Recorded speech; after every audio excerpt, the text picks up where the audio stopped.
Namaku Iwan.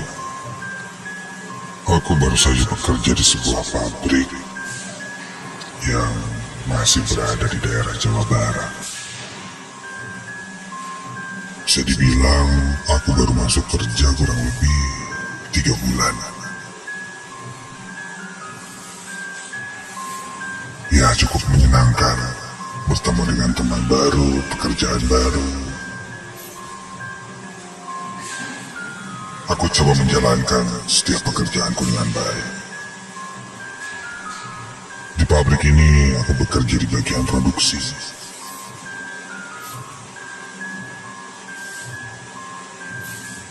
Pekerjaan yang kulakukan di sana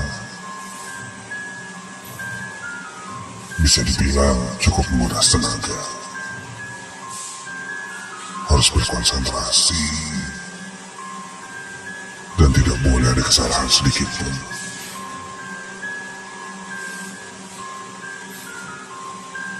Hari itu aku ke bagian lembur.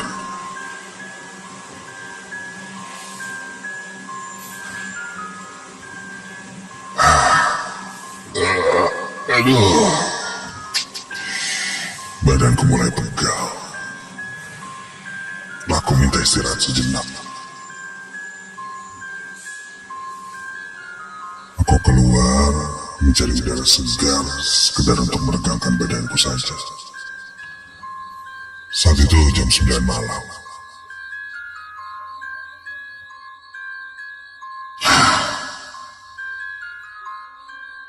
Terpikir olehku untuk cari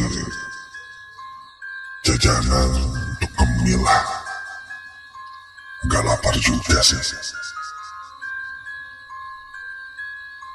Aku berjalan keluar untuk mencari gorengan saat itu.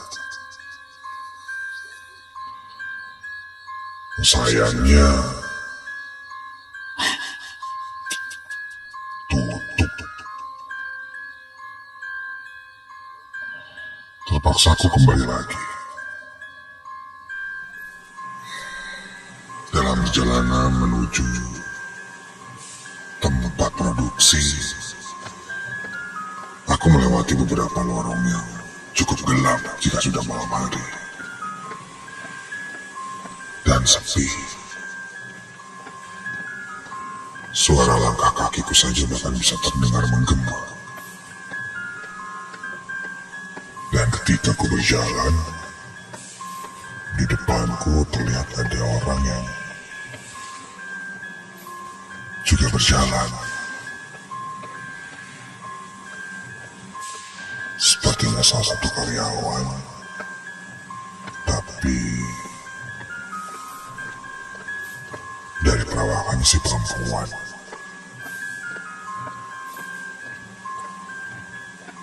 Dia berjalan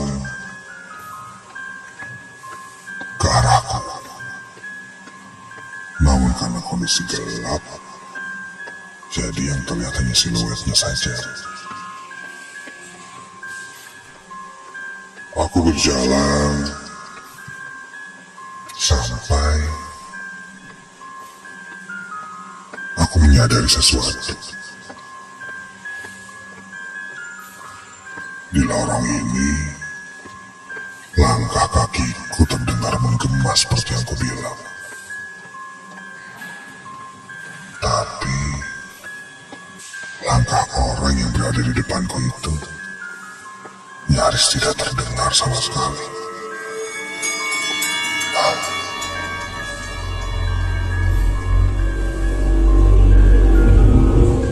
Aku pun berinisiatif mengambil handphone dan menyalakan flashlight.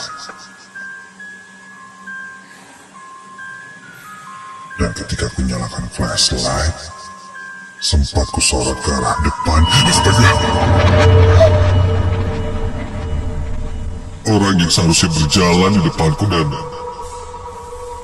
menuju ke arahku tidak ada. Seketika ketika ada cahaya, orang itu hilang.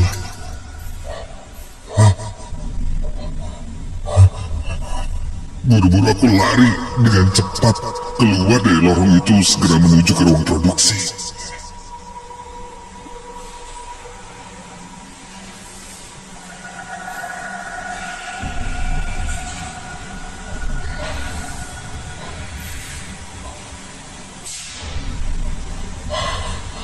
Sampai ruang produksi, aku cukup tenang karena aku masih bisa melihat teman-temanku yang lain. Dan suasana pun terang.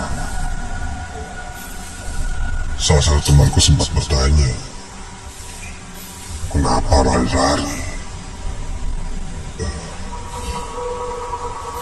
Gak apa-apa. Gak apa-apa kok. Ayo lanjut ya. Aku tidak langsung ceritakan apa yang kulihat tadi. Takutnya malah membuat panik sisi ruangan. Saat itu di ruang produksi mungkin masih ada sekitar 10 orang yang masih bekerja, termasuk aku.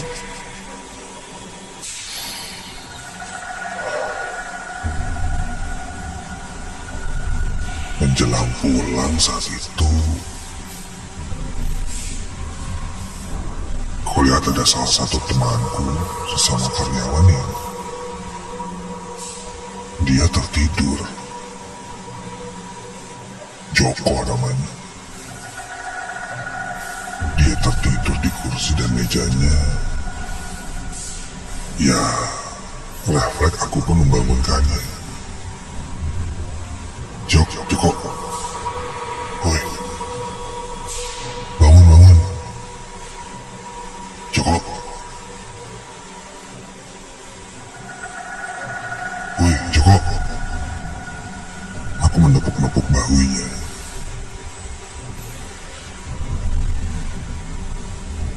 Sampai tiba-tiba ada yang menepuk bahuku dari belakang. Woi. Dan ketika aku berbalik, Joko. Hah? Dan kulihat yang di kursi sudah tidak ada siapa-siapa. Bukannya, loh. Joko menatapku kebingungan. Dia bilang dia baru saja dari toilet.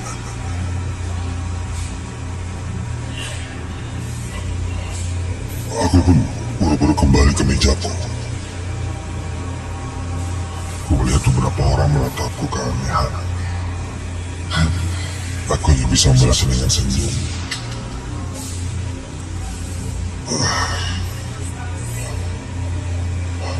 Dan aku mulai menyadari bahwa dua kejadian yang baru saja kualami itu adalah gangguan makhluk halus.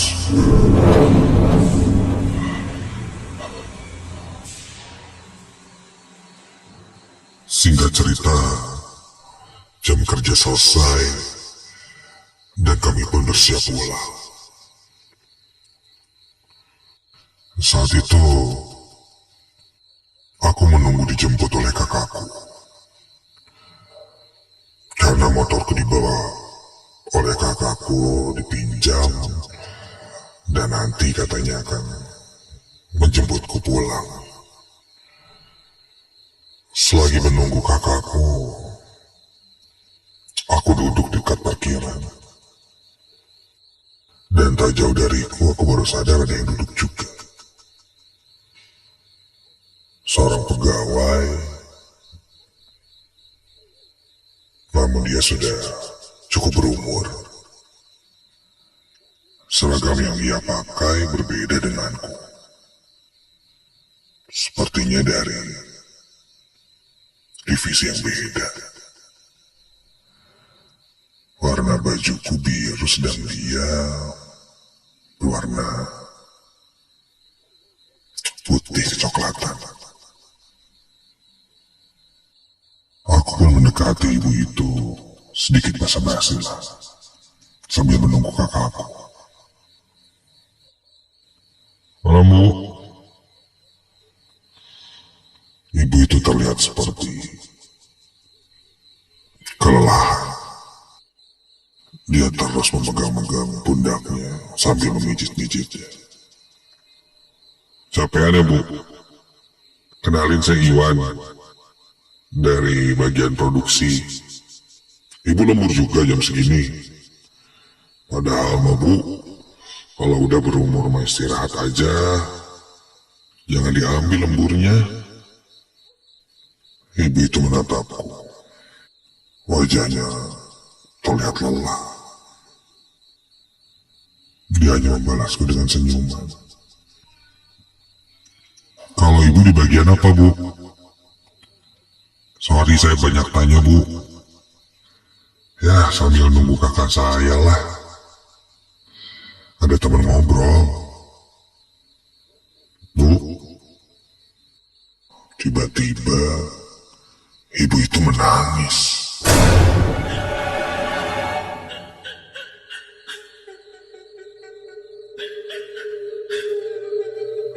Dalam tangisnya, dia bilang capek, sakit hati. Ibu capek kenapa? Sakit hati sama siapa, Bu? Dia bilang sakit hati oleh atasannya. Sabar, Bu. Ya, namanya juga kerja, Bu. Pegawai kayak kita mah tuh, mau gimana lagi, Bu? Jangan diambil pusing, Bu. Udah, kalau dimarahin sama si bos, santai aja.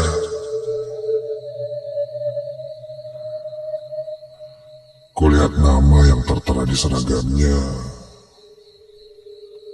Terlihat namanya Sriwati. Bu Sri, saya panggil Bu Sri aja kali ya. Gini, Bu, saya juga sering dimarahin, tapi ya udahlah. Toh saya juga memang salah. Jangan diambil hati, Bu. Ketika itu, ku dengar klakson motor, dan itu adalah kakakku.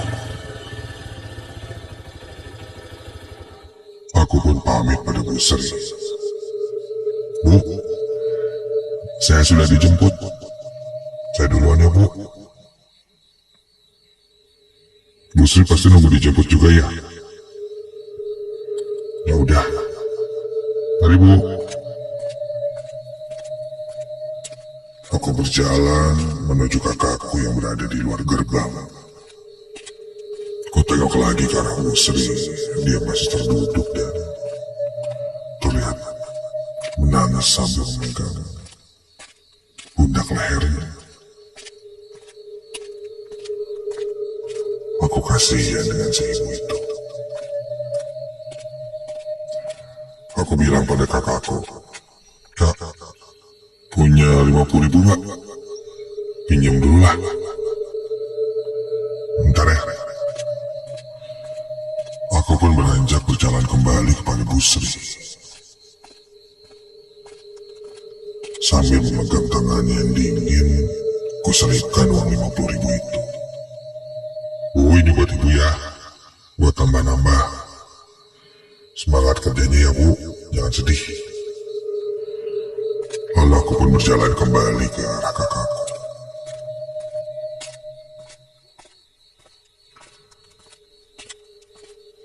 Dan kakakku pun langsung menancap gas. Kita pulang ke rumah.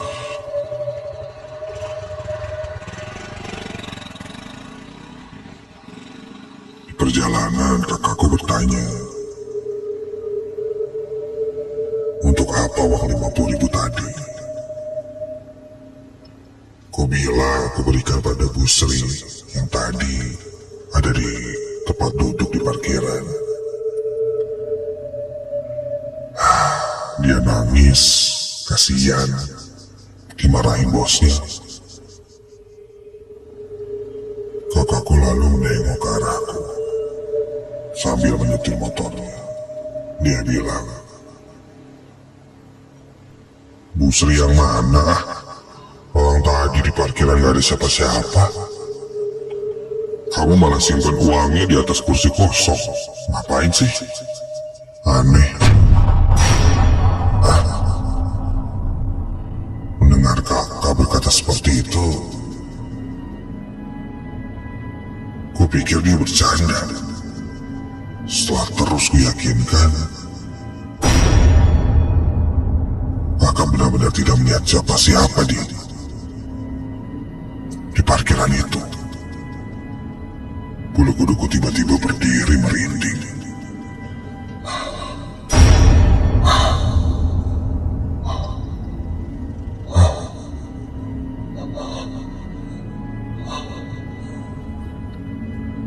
Lalu, tadi siapa?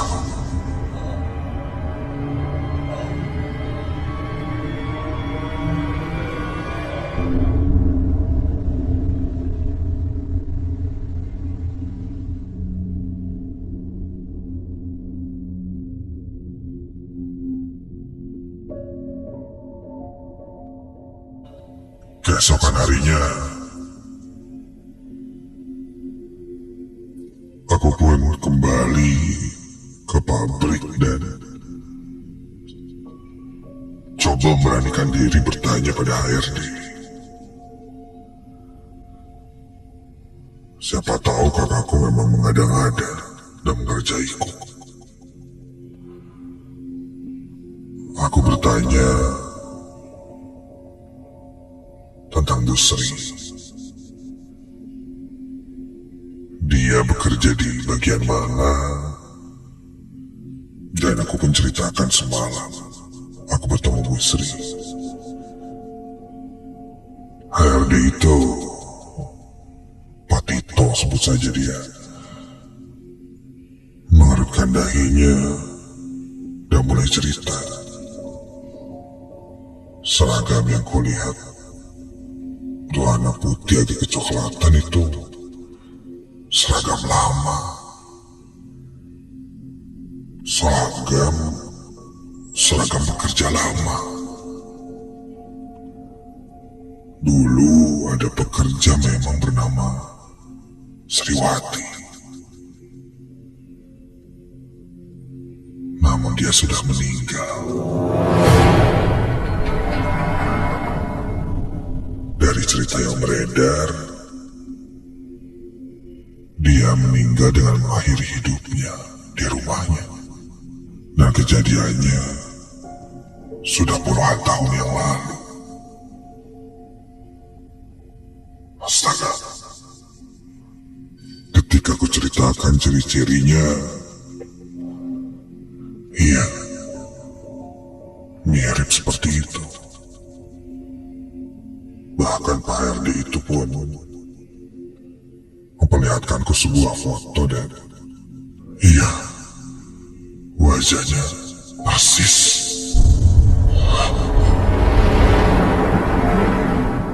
Kakiku lemas dan badanku merinding hebat. Berarti yang semalam bertemu dan ngobrol denganku itu sudah meninggal. Tidak begitu jelas penyebab kenapa dia mengakhiri hidupnya. Yang jelas, aku pun memberikan doa terbaik untuk almarhumah agar tenang. Karena dari obrolan terakhir ku bertemu dengannya, sepertinya beliau masih belum tenang.